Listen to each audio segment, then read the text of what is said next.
अस्सलाम वालेकुम guys, this is ARB, you are watching ARB। अगर आप सऊदी अरब में रहते हैं या अगर आप सऊदी अरब में आ चुके हैं तो आप लोगों ने सऊदी अरब के दूसरे शहर ट्रैवल करते हुए या शहर के आउटसाइड पर या शहर में आपने जाते हुए आप लोगों ने ज़रूर देखा होगा कि ख़वातीन छोटा सा स्टॉल लगा करके कॉफ़ी, कहवा और दीगर चीज़ें जो ना फ़रोख्त करती हैं। और यकीनन ये मंज़र आप लोगों ने सब ने देखा होगा जो सऊदी अरब में आ चुके हैं, जो रहते भी हैं। ज़्यादातर ख़वातीन हैं, मर्द भी होते हैं, लेकिन यहाँ के कानून की बात यह है कि उन ख़वातीनों को बिल्कुल भी डर नहीं है कि उनके साथ जो ना कुछ ऐसा सलूक तो नहीं होगा या उनके साथ कोई डकैती तो नहीं होगी, जो कि हालिया दिनों पाकिस्तान में एक टूरिज्म जो कि फीमेल थी उसको किडनैप कर दिया गया और उसके साथ ज़्यादती की।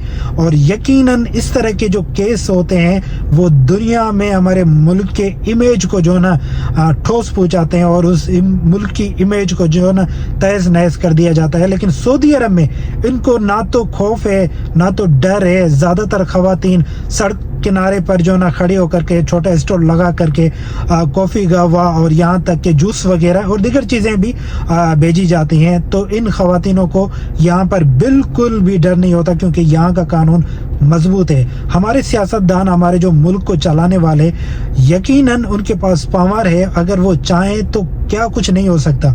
सबसे पहले किसी भी मुल्क की तरक्की का राज ये होता है कि उसके कंट्री का जो लॉ है, जो कानून है, वो स्ट्रॉन्ग है, मजबूत है। सज़ा जजा का जो ना फैसला किया जाता है और लोगों को सज़ा दी जाती है अगरचे वो गलत करते हैं। लेकिन हमारे मुल्क में आप लोगों ने देखा, आप लोग देखते भी हो कि कितनी मोबाइलें छीनी जाती हैं। कराची हो या सिंध के दीगर शहर हो या मुल्क के दीगर शहर हो, आप जो ना अपना स्मार्ट सेल फोन निकाल करके जो ना आप वीडियो नहीं बना सकते हैं। आप अपना महंगा सेल फोन जो है ना वो हाथ में लेकर नहीं चल सकते हैं। आप दो मोबाइल रखते हैं, एक महंगा मोबाइल, एक सस्ता, और सस्ता आप जो ना शहर या कराची की सड़कों पर आप यूज़ करते हैं। आपको ये डर होता है कि कहीं जो ना मेरा मोबाइल छीना ना जाए, तो मैं अपना स्मार्ट जो सेल फोन है, जो महंगा मोबाइल है, उसको जेब में रख देता हूँ और हल्का फुल्का आप यूज़ करते हैं। तो ये जो हमारी तरफ से यकीनन जो हो रहा है इंतहाई गलत होता है। हमारे हुक्मरानों को सोचना चाहिए। हमारे रियासत तो कहते हैं कि माँ है, माँ का काम होता है कि अपने बच्चों को तहफ़्फ़ुज़ दे, माँ का काम होता है कि कानून को आप मजबूत करें। सिंध के दीगर जगहों पर आप देखें डाकुओं का राज है। गाड़ियों पर ट्रैवल करते हैं मुसाफिर, उनको रोक कर उतार कर उनको किडनैप कर लिया जाता है, उनके साथ बदसलूकी की जा सकती है, वीडियो बनाया जाता है। क्या कुछ नहीं होता है हमारे पूरे कंट्री में। यकीन करो ये चीज़ें जो ना हमें देख करके बहुत अफसोस होता है, तकलीफ होती है, क्योंकि हम आउट ऑफ कंट्री में रहते हैं। और जो चीज़ें मैं सच में ये आप लोगों को बता रहा हूँ कि जो चीज़ें हमें पता है वो शायद हुक्मरानों को नहीं पता होगा कि कौन सा जो ना हम विजन लेकर आए कि जिससे हमारे जो ना मुल्क को फ़ायदा हो, जिससे हमारे मुल्क में रोज़गार के मौके बढ़े।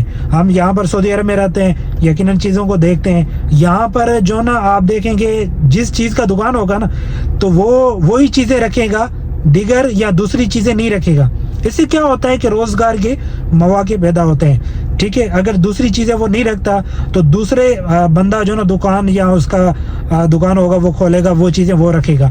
जो चीज़ें दुकान में जिस दुकान पर होनी चाहिए वही चीज़ें होती हैं। लेकिन हमारे यहाँ क्या होता है कि सारी चीज़ें आपको एक ही दुकान पर मिल जाती हैं। इससे ये होता है कि बाकी जो लोग होते हैं वो बेरोज़गार हो जाते हैं, रोज़गार के मौके नहीं होते हैं। क्योंकि जब यहाँ पर दीगर चीज़ों का आप जो ना मुख्तलिफ चीज़ें जो होंगी उनके आप अलग अलग दुकान खोलेंगे तो उस पर यकीनन 2 से 3 बंदे काम करेंगे। अगर वो मालिक होगा तो 2 वो मुलाजिम रखेगा। ये इस तरह रोज़गार के मौके पैदा किए जाते हैं। और यहाँ पर ट्रैफिक का निज़ाम इतना ज़बरदस्त है कि मैं कहता हूँ कि ट्रैफिक पुलिस वाला आप लोगों ने देखा होगा कि वो गाड़ी आके खड़ी कर देता है और गाड़ी के अंदर एयर कंडीशन चालू करके बैठ जाता है और वो गाड़ियाँ मजाल के वो उसके सामने से क्रॉस हों। अगर वो एक हाथ देता है तो गाड़ियाँ रुक जाती हैं। अगर वो हाथ की दूर की बात है, वो खड़े हो जाते हैं तो उनकी जो ना मतलब खड़े हो गया اس جگہ پر تو گاڑیاں ساری رک جائیں گی. کسی گاڑی والے میں یہ جرت نہیں ہوگی کہ وہ روڈ کراس کرے یا دیگر جگہ چلے جائے. سو یہ قانون ہے, اور یہ قانون کی جو عمل درآمد کرتے ہیں ان کی یہ عزت بھی کی جاتی ہے, ریسپیکٹ بھی کی جاتی ہے. سو خدا را ہر اس ادارے کو, سیاستدان کو, ہر اس بندے کو اے سے لے کے زیڈ تک, ہر اس شخص کو جو نا خود کو جو نا بہتر بنانا ہوگا, اور یقیناً اپنے آنے والی نسلوں کو ایک اچھی تربیت دینی ہوگی, کیونکہ ہم اچھی تربیت دینے کے ساتھ ساتھ ہم کسی بھی چیز میں ترقی نہیں کر سکتے ہیں. یقیناً وہ پولیس والا, سیاستدان ہماری نسلوں سے ہی بنے گا, ہماری نسلوں سے ہی فیوچر میں آئے گا. تو تربیت بہت اہم چیز ہے کہ آپ اپنے بچوں کو تربیت دیں. یہ امید ہے کہ آپ لوگوں کو ویڈیو اچھی لگی ہوگی. اس ویڈیو کو زیادہ سے زیادہ شیئر کریں. شکریہ.